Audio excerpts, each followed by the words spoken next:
So here we are in BC, riding on St. Mary's Road. We caught it at Kimberley, taking it to some lake, and this is my first experience on a true off-road road. Not gravel, but rocks, big rocks. Sand in some spots. Of course, we're kicking up dust. We've got a truck in front of us,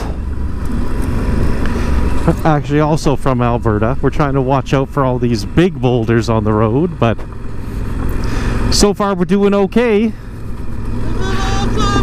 Steve says this is awesome. We're on our street tires, but we both have adventure bikes. So far so good though. I'm standing up for a lot of it because it's just so comfortable on this bike. And you know, you weight the pegs, steer with your legs, hang on nice and light with your hands, let the bike fish around. I still got to get more comfortable on the sandy stuff, which this is not, and also on going downhill around tighter corners. On the good gravel, I hum along around 60k an hour, 65, and on this really bumpy stuff, I'm kind of like 40. I see you, Steve. Is that what we want? Great Creek Pass? Turn to the right or left? Okay.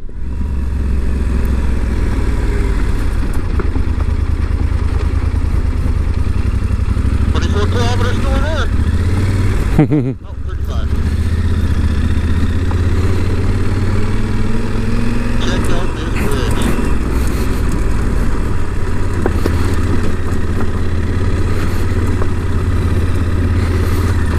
Cool.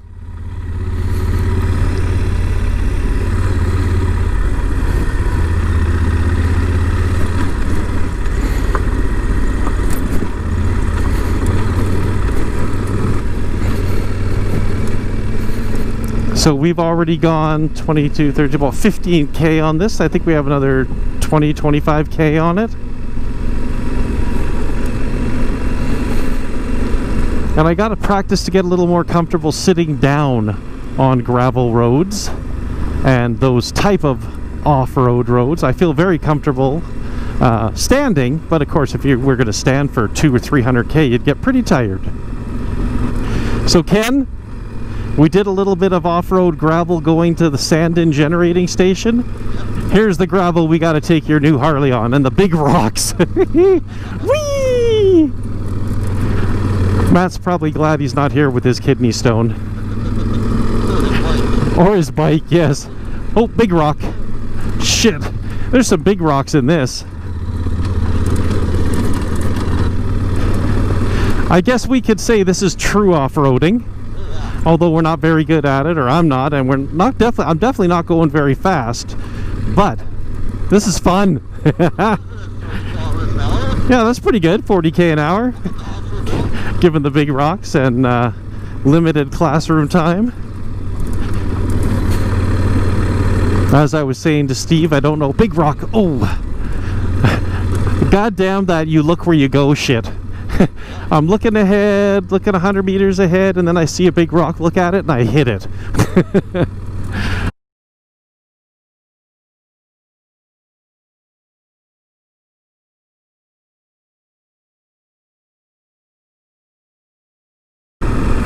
Let's see, is that guy? Okay. Beauty of communication devices. He's ahead of me, and I'm back so that I can see through his dust. And he's calling out all the stuff that's on the road. It's awesome. Yeah, the biggest thing to get used to, in my opinion, is just letting the bike go where it wants to go to try and find traction. You know that unless you do something stupid and get tense and grab onto those handlebars for dear life, the bike is going to go straight. It is not going to fall over. Steve's bike has an off-road mode, mine does not. So what I did was I put the drive mode in touring so it blunts the throttle response a bit. And then I also put it in comfort or soft mode for the suspension. Yeah, Matt would definitely not like this this road on his Suzuki Bandit. The funner thing would have been Heath on his M109R.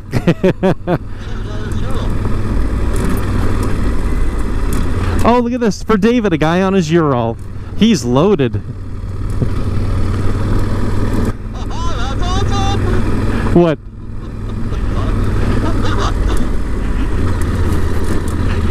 Oh, it's like talcum powder. Shit. Bike's gonna be just a little dirty now. Holy shit. Yep. Oh my god. I don't know if you can hear Steve screaming how awesome this is. You know what I think is awesome is, what do we go? So 20, 30, 40. We've got about 25 Ks on this and nobody's fallen down yet. With our combined experience of, I've watched the Charlie Borland, Ewan McGregor off-road movies 7 or 8 times.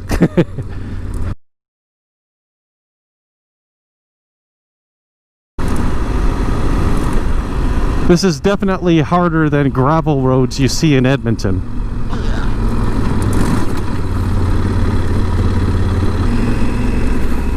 So there's a gentleman on a Ural with a bulldog, Steve? Yeah, British Bulldog. Oh, I see him, yeah. Our friend David just bought a Ural and he has a dog. Not a bulldog, but a Jack Russell? No. Yeah.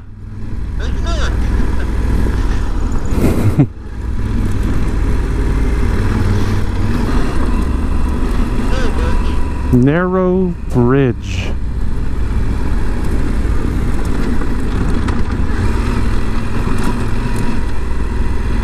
Oh! Shit, I hit that big lip because I was focusing on don't hit the people or the dog.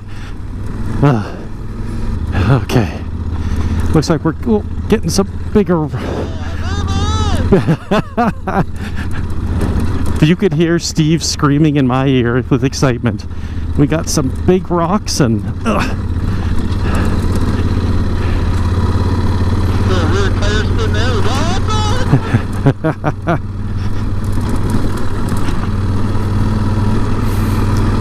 I'm just waiting for when we get to the very end of this and realize it doesn't go where we wanted, so we got to go back. I love that this bike has such good low down grunt because you can just lug it down to 2,000 RPM as you're coming if you don't want to shift.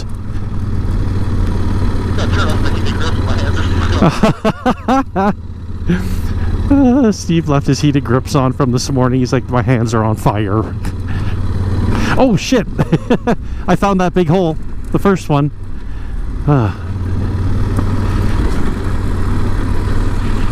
Oh. Whew.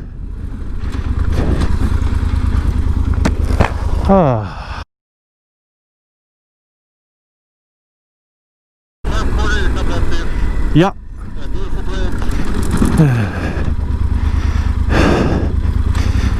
Whew.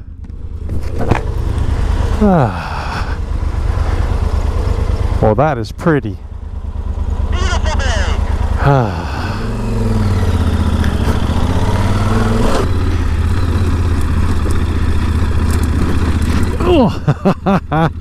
Woo. Okay. Ooh. Oh. Tree.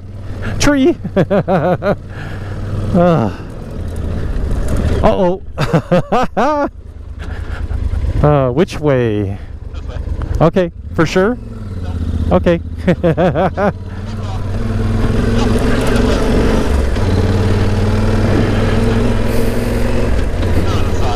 Oh, okay. Absorb some of the bumps with my legs.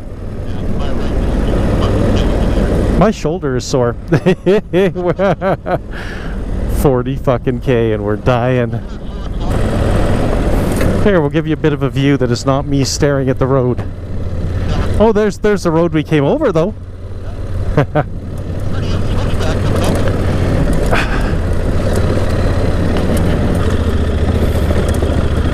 Oh my God.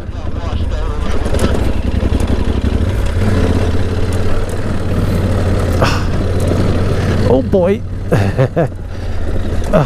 Oh shit. What the hell? Oh fuck. Oh my God. Woo. Big rock, big rock.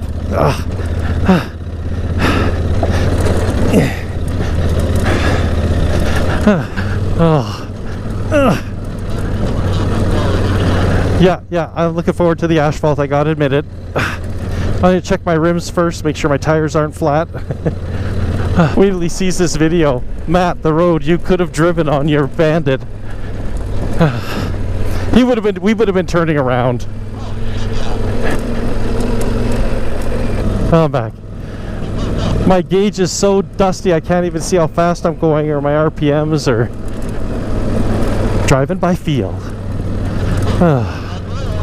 Yes. Oh my God, what the hell? Oh, big shit. Big rock. I almost went in the ditch. Okay, I'm pretty sure I signed up for a gravel road, hard packed.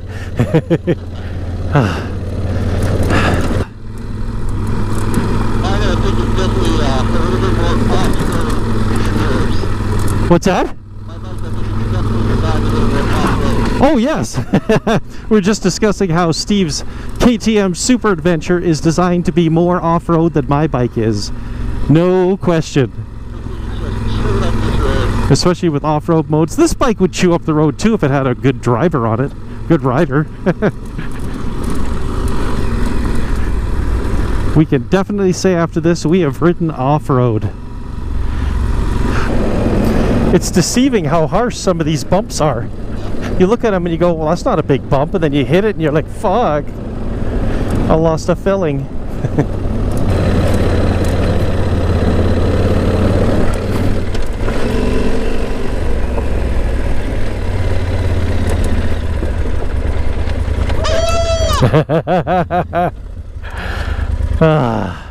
Time to rest.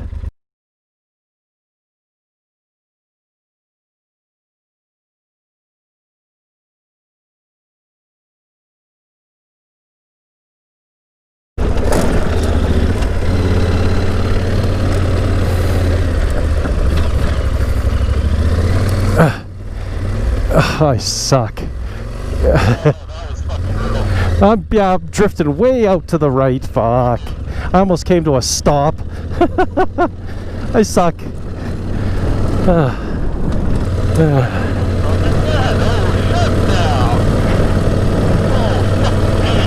Sharp downhill? Oh, I'm going to be crawling.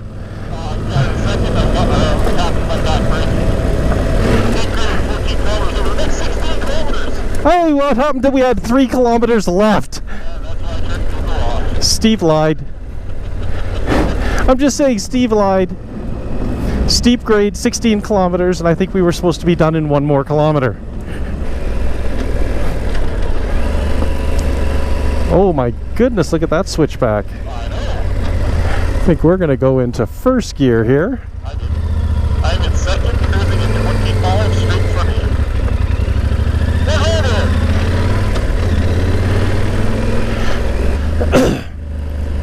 So yeah, this is quite a steep downhill. Steve was saying when he looks in his mirrors, he sees the top of the mountains because he's, I think it said 14% grade, didn't it?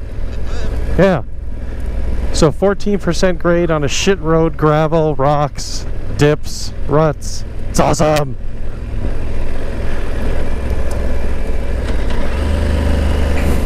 Steve is probably anywhere from half a kilometer to a kilometer ahead of me. Oh, there he is. He stopped. 50. Okay, he's 50 feet ahead. He stopped.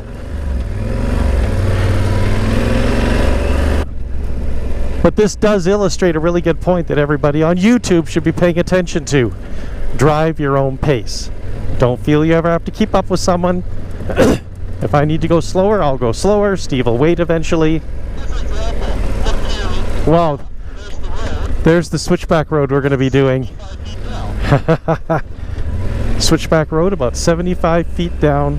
That's where we're going.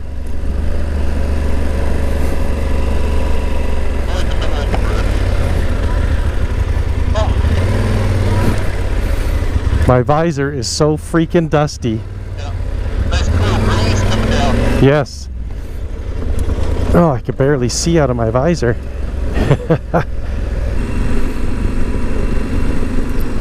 I think this video will be titled Steve and Daryl's Off-Road Adventure. Oh, squirrel.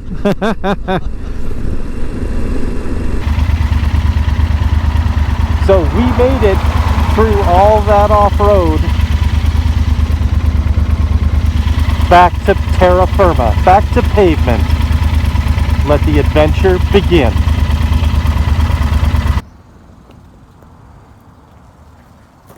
So we are back from our adventure on St. Mary's Road. 75k of gravel, hairpins, dust everywhere. Bet you I have dust in between my toes. Let's see how disgustingly dirty the bike is. You just dumped it into the dirt.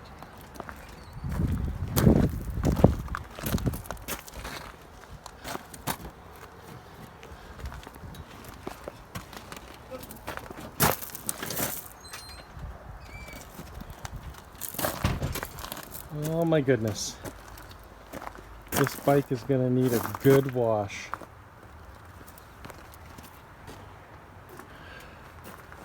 But it was fun. What's that saying? The dirtier you are, the more fun you had.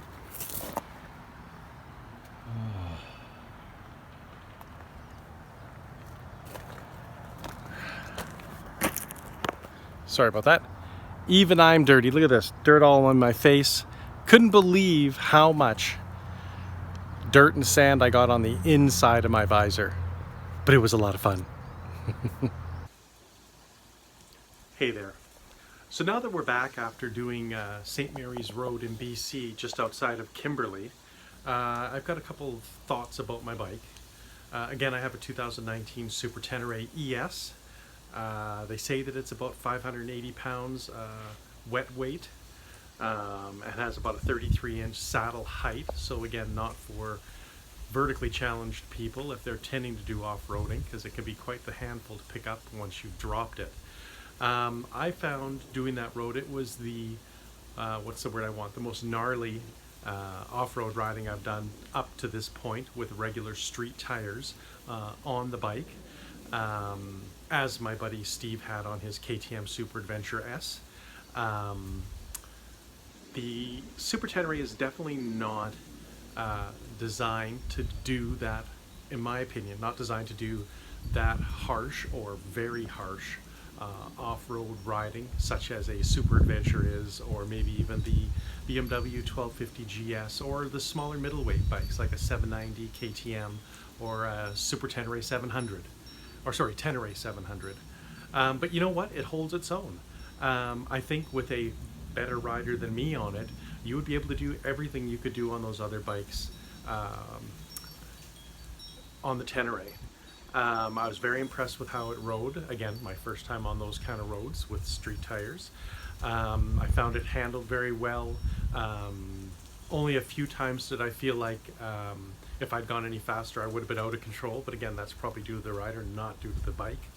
It has definitely ignited in me the strong interest in doing more off-road riding, to the point that I would consider putting some consider putting some knobby tires on the bike and doing a lot more off-road riding. I'm going to do a few more courses on off-road riding with my bike to learn how to get its potential out of it and how to get my potential out of myself. And I know Steve's up for doing lots more off-road riding, so you may see a theme in our upcoming videos for next year as we take our bikes off-road and see just how much damage we can put them through. Anyways, This was just a quick video to show you our first foray into off-road riding. It was a hell of a lot of fun. I can't wait to do it again. And we'll see you in the next video.